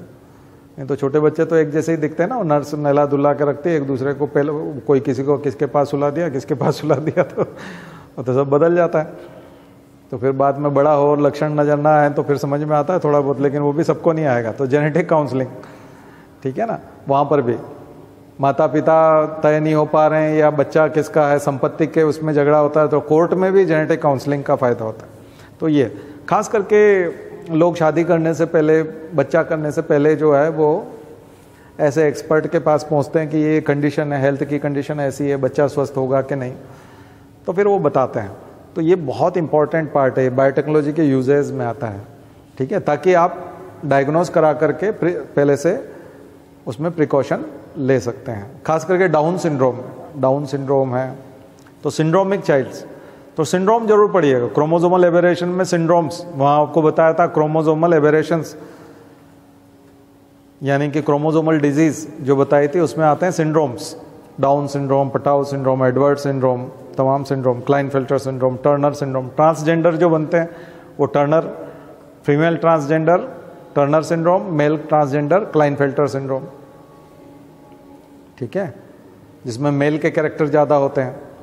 तो वो ट्रांसजेंडर भी एक तरह का सिंड्रोम है, बट वो सेक्स क्रोमोसोम के अंदर है, एक्स और वाई क्रोमोसोम में जब होता है, बाकी वो ऑटोजोम्स में होता है। दूसरा ऑटोजोमल एबेरेशंस और सेक्स क्रोमोसोमल एबेरेशंस। तो मैंने बहुत अच्छे से सिलेबस आपको लिखवा दिया, तो ये वाला आप जरूर करिएगा। इसके अलावा एक दो चीज़ें और है जो आपको तैयार करनी है, जैसे कि रेडियोग्राफी क्या होती है, ऑटो रेडियोग्राफी क्या होती है, क्रिस्टलोग्राफी क्या होती है, रेडियोग्राफी, क्रिस्टलोग्राफी, स्पेक्ट्रोस्कोपी, ये फिजिक्स है, इनके लिए नोबेल प्राइज मिले।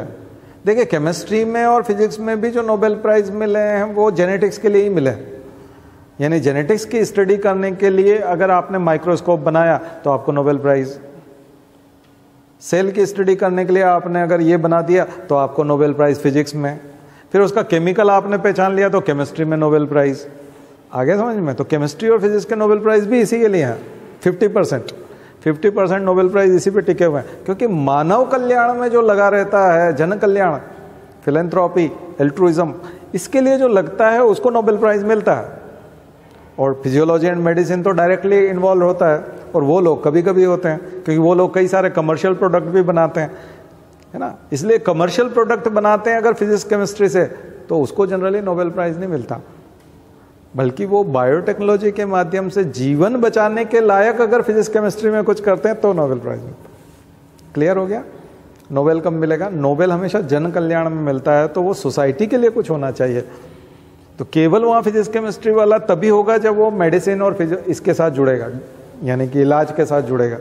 तो लोगों के इलाज में सहूलियत हो, लोगों के जीवन को लंबा करें और जिन लोगों को स्वस्थ बनाए, ऐसी फिजिक्स और ऐसी केमिस्ट्री नोबेल प्राइज के लायक होती है। तो कुल मिला के ये टिका हुआ इसी पे है, सारा का सारा इसी हिस्से पे टिका हुआ है। तो क्लियर हो रहा है कुछ न कुछ? तो बायोटेक्नोलॉजी इतना आसान नहीं है, मतलब उसके पीछे साइंस टेक्नोलॉजी की फिजिक्स और केमिस्ट्री भी लग जाती है। तो कई बार बायोटेक्नोलॉजी में नाम जरूर बायो आता है, लेकिन उस बायोटेक्नोलॉजी की जितनी भी स्टडी हुई है वो सब फिजिक्स के इंस्ट्रूमेंट से हुई, और उन सब पे नोबेल प्राइज मिले हैं।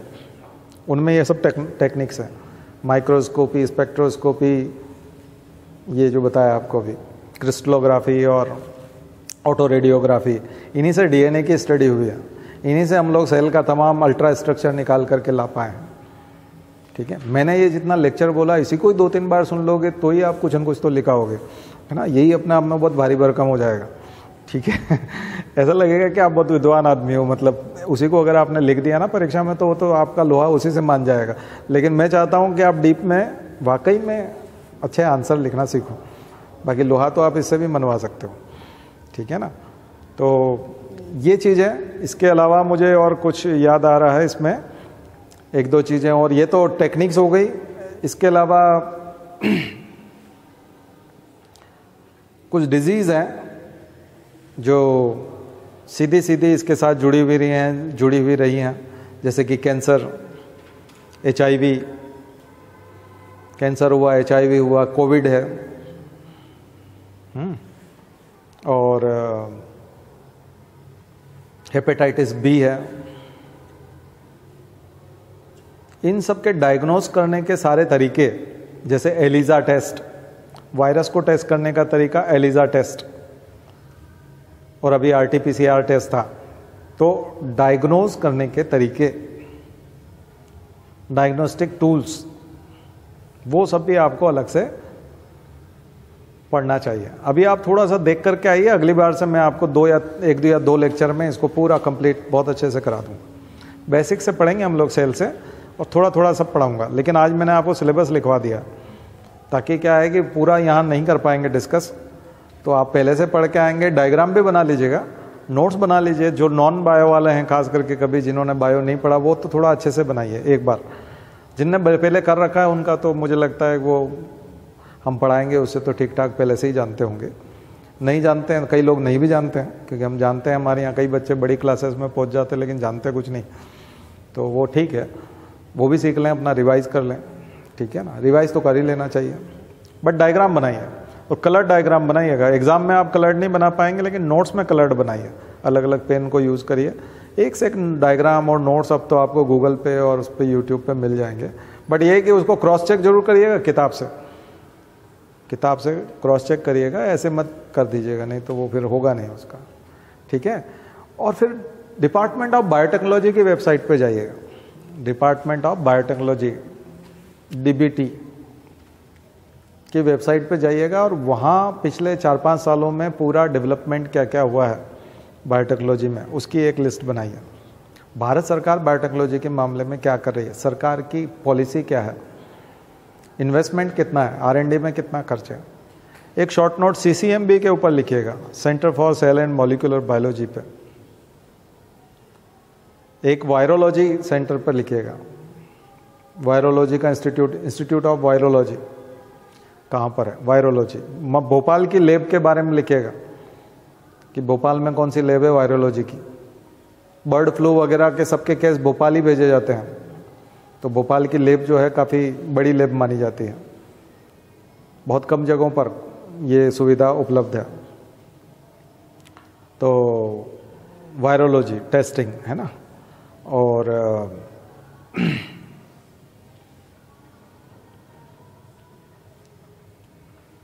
फिर एक जो आपने क्लोनिंग लिखा था, वहाँ क्लोनिंग किए हुए एनिमल्स की लिस्ट याद करिएगा। अभी तक कितने एनिमल्स को क्लोन कर लिया गया और उनका क्या क्या नाम रखा गया साइंटिस्ट ने, तो एक टेबल मिल जाएगी आपको, किन किन का क्लोनिंग भारत में हुआ है। भारत में डोली भेड़ का उसका हुआ था, गरिमा भैंस का हुआ था शायद।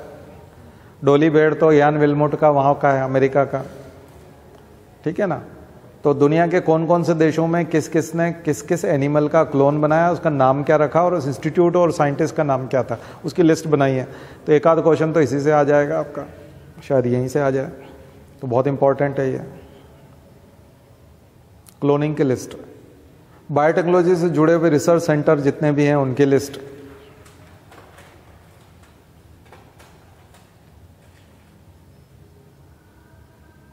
एक शॉर्ट नोट हरगोविंद खुराना पे लिखेगा, और एक वो वेंकटरमन थे, नाम भूल जाता हूँ मैं बार बार, चंद्रशेखर वेंकटरमन नहीं है, पूरा नाम क्या है उनका, सुब्रमण्यम वेंकटरमन, हाँ, 2002 का 3 का नोबेल प्राइज राइबोसोम पे केमिस्ट्री का, इंडियन है। बहुत कम लोग उनको रिकॉग्नाइज करते हैं।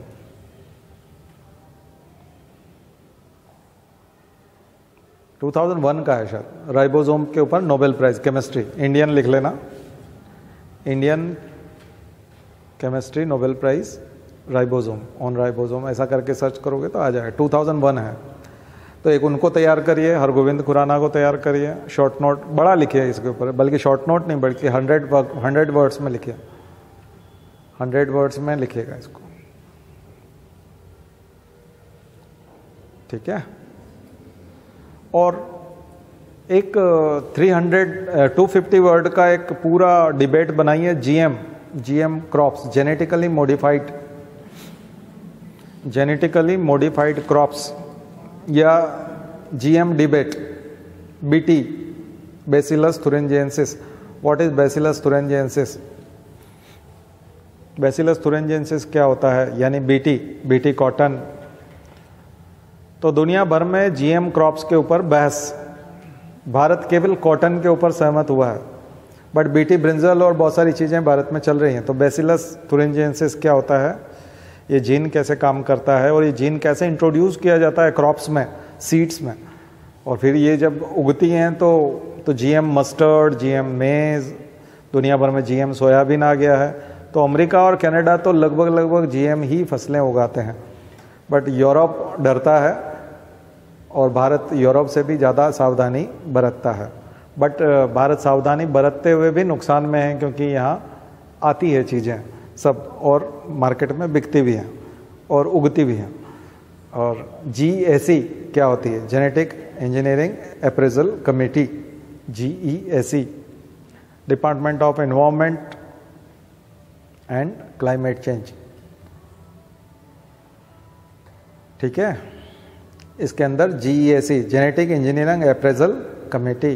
तो ये मैंने अच्छा खासा सिलेबस लिखवा दिया। अब मैं इन सबको आप मुझे बताते जाएंगे, मैं एक एक चीज़ जो है आपकी क्लियर करता जाऊंगा। इसके अलावा एक दो चीज़ें और मुझे याद आ रही है जो शॉर्ट नोट के तौर पर आपको लिखनी चाहिए, जो बहुत इंपॉर्टेंट है, जैसे कि monoclonal antibodies. What is monoclonal antibodies? Monoclonal antibodies क्या होती हैं? ये मोनोक्लोनल एंटीबॉडीज़ वो होती हैं जो रिएक्शन करती हैं किसी एंटीजन के आने पर, शत्रु के आने पर, वायरस के आने पर। और वायरस के आने पर ये मोनोक्लोन करती हैं और उसको बहुत ज़्यादा वो होता है इंटरफेरॉन, और वो इंटरफेरॉन जो होते हैं वो फिर मोनोक्लोनल एंटीबॉडीज़ बनाते हैं। तो मोनोक्लोनल एंटीबॉडीज़ से पहले लिख लीजिएगा इंटरफेरॉन, INTERPHERON, इंटरफेरॉन। ये इंटरफेरॉन्स जो होते हैं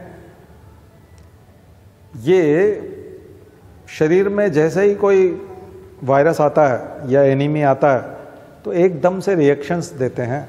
तो ये रिएक्शन करने वाला, लड़ाई करने वाले जो एलिमेंट्स हैं उनका नाम है इंटरफेरॉन्स, और ये जो निर्माण करते हैं वो मोनोक्लोनल एंटीबॉडीज। तो साइटोकिन स्टॉर्म, यूपीएससी ने पूछा भी था, साइटोकिन स्टॉर्म, साइटोकाइन स्टॉर्म क्या है?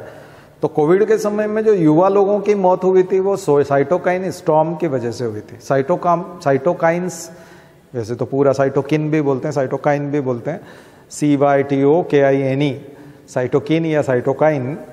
स्टॉर्म का मतलब तूफान, पूरा का पूरा तूफान आ जाता था साइटोकाइंस का, तो ये इंटरफेरॉन की वजह से आता था। जैसे ही किसी स्वस्थ आदमी को, युवा आदमी को कोविड होता था, कोरोना वायरस शरीर में जाता था, बॉडी गुस्सा हो जाती थी उसकी, और खास करके युवा की, क्योंकि उसका इम्यून सिस्टम बहुत मजबूत है। तो मजबूत इम्यून सिस्टम वाला बहुत ज़्यादा, यानी कि किसी कमरे में आतंकवादी छुपा हुआ है तो आपने गोला बारी कर दिया, इतना गोला बारूद बसाया कमरा ही खत्म हो गया, है ना। आतंकवादी मरना चाहिए केवल, लेकिन पूरा मकान ही ध्वस्त कर दिया आपने, इतना ज़्यादा गुस्सा आया आपको। तो वैसा ही उसका शरीर जो है युवा का उस वायरस से नाराज हो जाता था और बहुत ज़बरदस्त साइटोकिन निकालता था। वो इंटरफेरॉन उसको इंड्यूस करते थे, उसको प्रेरित कौन करते थे? इंटरफेरॉन्स। तो मोनोक्लोनल एंटीबॉडी, ठीक है। तो पढ़िएगा इंटरफेरॉन्स।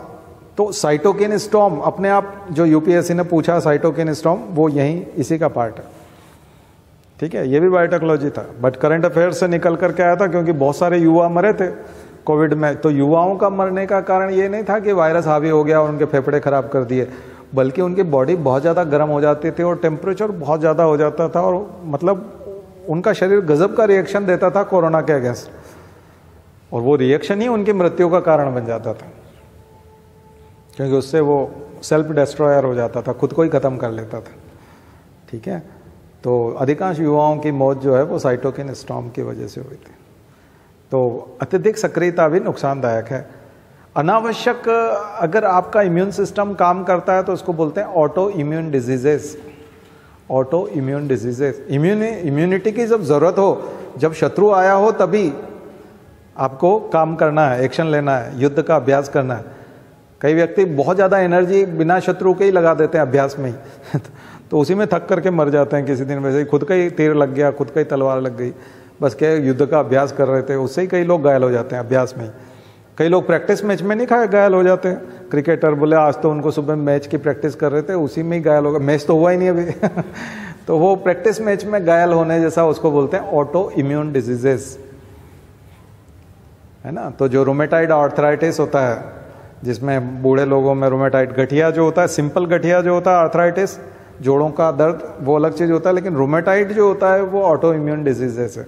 उसमें लिम्फोसाइट्स और तमाम बहुत इओसिनोफिल्स और वो अननेसेसरी अपनी संख्या बढ़ जाती है और इम्यून सिस्टम बहुत ज़्यादा एक्टिव हो जाता है।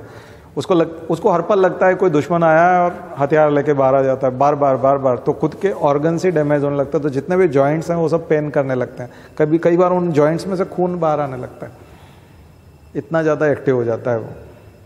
तो अतिरिक्त सक्रियता फालतू की नहीं होना चाहिए। जब दुश्मन आया हो तभी सक्रिय होना चाहिए, आम जिंदगी में भी, युद्ध में भी, क्रिकेट में भी और ब्लड में भी, हमारे शरीर में भी, इम्यून सिस्टम में भी। ठीक है, तो मुझे लगता है थोड़ा थोड़ा आप डॉक्टरी भी पढ़ रहे हो, ठीक है ना, मेडिकल साइंस भी समझ में आने लगा कि नहीं?